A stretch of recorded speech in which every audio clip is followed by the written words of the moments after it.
হয়, এজন জলমিত্ৰৰ কৰুণ কাহিনী কোনে শুনিব? দেখিবলৈ পোৱা গৈছিল বিগত কেইদিন আগত তেখেতে গুৱাহাটী যে হেংৰাবাৰী আছে তেখেতে তেওঁ তাতে ধৰ্ণা কাৰ্যসূচী দিছিল। এই ধৰ্ণা কাৰ্যসূচী দিয়াৰ কাৰণ হৈছিল যে বিগত দিনত যি জয়ন্ত মল্ল বৰুৱা তেখেতেও কথা দিছিল যে পহিলা জানুৱাৰীত এখেতক কিবা এটা ব্যৱস্থা কৰিব বুলি, কিন্তু দেখিবলৈ পোৱা গৈছে যে এই জলমিত্ৰসকলে গুৱাহাটী হেংৰাবাৰীত গৈ ধৰ্ণা কাৰ্যসূচী তাৰ পিছত দেখিবলৈ পোৱা গৈছে যে যে জয়ন্ত মল্ল বৰুৱা তেখেতে কৈছে ধৰ্ণা কাৰ্যসূচী ৰোড ব্লক কৰিলেই চাকৰি নহয়, এই চাকৰি যাব। এই ক্ষেত্ৰত মই এজন জলমিত্ৰ আছে, এই জলমিত্ৰৰ পৰা মন্তব্য ল'বলৈ চেষ্টা কৰিম। হয়, কি ক'ব? নমস্কাৰ, মই এজন জলমিত্ৰ। বিগত এক বছৰ ধৰা কেইবা বছৰ ধৰি আমি বিভিন্ন ধৰ্ণা কাৰ্যসূচী পালন কৰি আহিছো, কাৰণ আমাৰ ন্যায্যপ্ৰাপ্ত আদায়ৰ দাবীত। কাৰণ আমি বহুদিনৰ পৰা বিনা বেতনে খাটি পেলাই এতিয়া জেজেএম অহাৰ পিছত আমাক 6,500 টাকা মাননি দিছে।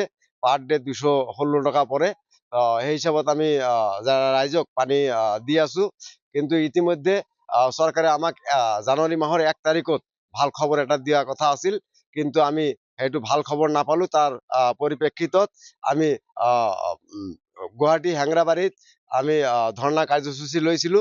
কিন্তু তাৰ পৰিপ্ৰেক্ষিতত অসমৰ জল স্বাস্থ্য কাৰিকৰী বিভাগৰ সন্মানীয় এজন মন্ত্ৰী জয়ন্ত মল্ল বৰুৱা ডাঙৰীয়া, তেখেতক মই শ্ৰদ্ধা কৰো।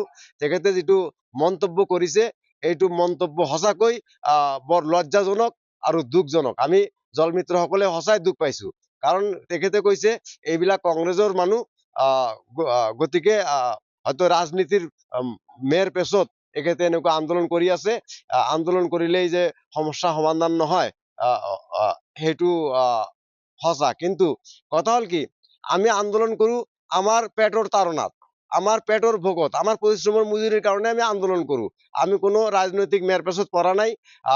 যিহেতু তেখেতে আমাক কৈছে কংগ্ৰেছৰ মানুহ, মই কোকৰাঝাৰ জিলা বিজেপিৰ এজন কৰ্মী। মই মাইনৰিটি মৰ্চাৰ কোকৰাঝাৰ জিলাৰ এজন এক্সিকিউটিভ মেম্বাৰ হয় বিজেপি দলৰ, প্লাছ মই পৰ্বতঝৰা মণ্ডলৰ জেনাৰেল ছেক্ৰেটাৰী আছিলো মাইনৰিটি মৰ্চাৰ, ইনচাৰ্জ প্ৰেচিডেণ্ট হিচাপে 2 বছৰমান আছিলো। গতিকে আমি বিজেপিৰে মানুহ, কিন্তু এই কথাটো আমি সঁচাকৈ দুখ পাইছো। যদি আমাক পুৰাণা বিলাকক যদি তেখেতে কংগ্ৰেছৰ হিচাপে যদি ঠেলি দিছে, গতিকে এতিয়া নতুন তেখেতৰ দিনত যিবিলাক জেজেএমৰ জলমিত্ৰ আছে সেইসকলক এটা সুবিধা দিয়ক, তেখেতসকলক চাকৰি নিয়মীয়াকৰণ কৰক, আমাক কৰিব নালাগে আপুনি। এতিয়া কথা হ'ল যে আমি আইনত যদি পাওঁ আমি আইনৰ দ্বাৰস্থ হ'ম। লাগিলে আমি দিল্লী যাই আমি আন্দোলনৰ কাৰ্যসূচী আমি হাতত লোৱাৰ কাৰণে আমি প্ৰস্তুত হৈছো। আমি লাগিলে দিল্লী কপাম। দেখিবলৈ পোৱা গৈছে যি জল জীৱন মিছন আঁচনি যি জিজিএমখন চলাব লগা কিমান টাইম লাগে পানী উঠাওতে? আৰু এইটো বহুত টাইম, এইটো টেংকিৰ কথা আছে। কিছুমান 80,000 লিটাৰ আছে, 90,000 লিটাৰ আছে, 30,000 লিটাৰ আছে। কথা হ'ল যে এইটো 30,000 লিটাৰ, এইটো মানে 3 ঘণ্টা লাগে পানী উঠাওতে। গতিকে আৰু কিছুমান কথা আছে ইয়াত, কাৰণ জেজেএমে কাম কৰিছে, বহুত স্কিম আধৰুৱা হৈ আছে। কিছুমান কণ্ট্ৰাক্টৰে টকা পইচা আত্মসাৎ কৰি পেলাই এইটো স্কিমে আধৰুৱা হৈ আছে, কিন্তু ইয়াৰ বিল উঠা শেষ কৰিছে। এইটো কোকৰাঝাৰ ডিষ্ট্ৰিক্টতে পৰে এইটো আঁচনি।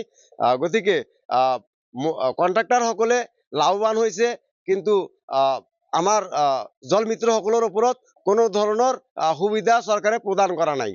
আমি এইকাৰণে ক্ষোভিত হৈ আন্দোলন কৰাত তেখেতে কৈছে যে হয়তো জলমিত্ৰসকলৰ আন্দোলন কৰিলে চাকৰি যাব। আমাক চাকৰিৰ এপইণ্টমেণ্টে দিয়া নাই, আমাৰ চাকৰি কি যাব?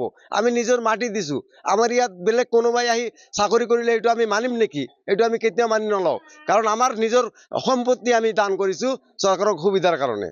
হয়, এক প্ৰকাৰ ক'বলৈ গ'লে যে নিজৰ ফাইনেলৰ মাটি দিয়াৰ পিছতো যি কথা দিয়া হৈছিল যে প্ৰতিজন মাটিৰ মালিকে এটাকৈ ইয়াতে পোষ্ট হ'ব এখেতৰ, কিন্তু দেখিবলৈ পোৱা গৈছে এই পোষ্টৰ বিনিময়ত কেয়াৰটেকাৰ হিচাপত যি এটা পোষ্ট হৈছে, কিন্তু এইটো পোষ্ট ইউজাৰ কমিটিৰ দ্বাৰস্থ কৰিছে, ইউজাৰ কমিটিৰ পৰা দিছে বুলি মন্ত্ৰী জয়ন্ত মল্ল বৰুৱাই প্ৰকাশ কৰিছে। কিন্তু দেখিবলৈ পোৱা গৈছে এখেতে দিনত লাগি থাকিব লাগে এইখন যি জল জীৱন মিছন আঁচনি আছে, এই আঁচনিৰ যি স্কিমখনত যি পানী দিব লগা সোমাই 6 ঘণ্টা লাগি থাকিব লাগে 6 ঘণ্টা লাগি থকাৰ পিছতহে পানী ওপৰত উঠে তাৰপিছতহে প্ৰতিজন পাব্লিকে পানী পায় কিন্তু দেখিবলৈ পোৱা গৈছে বহুতো জলমিত্ৰ 3-4জন ল'ৰা ছোৱালী কি পোহপাল দিব নোৱাৰে এই ক্ষেত্ৰত বহুতো অসুবিধাৰ সন্মুখীন হৈছে যিহেতু কয় বেলেগ কোনো কাম কৰিব নোৱাৰে এখেতে বেলেগ কামত যাব নোৱাৰে এই স্কিমখনতে লাগি থাকিব লগা হয় তেনেহ'লেহে প্ৰতিজন মানুহে ঘৰে ঘৰে পানী পাব ইয়াতে যদি জলমিত্ৰসকল বেলেগ কোনো কামত যাব নোৱাৰে এই ক্ষেত্ৰত যিহেতু কয় অসমৰ মুখ্যমন্ত্ৰী হিমন্ত বিশ্ব শৰ্মা তেখেতেও দৃষ্টিগোচৰ কৰিব লাগে আৰু যি জল বিভাগৰ যি জয়ন্ত মল্লবৰুৱা মন্ত্ৰী তেখেতেও যাতে এই ক্ষেত্ৰত অলপ দৃষ্টিগোচৰ কৰে যিকোনো খবৰৰ বাবে যোগাযোগ কৰক 7099017330 লগতে 7099017110 নম্বৰত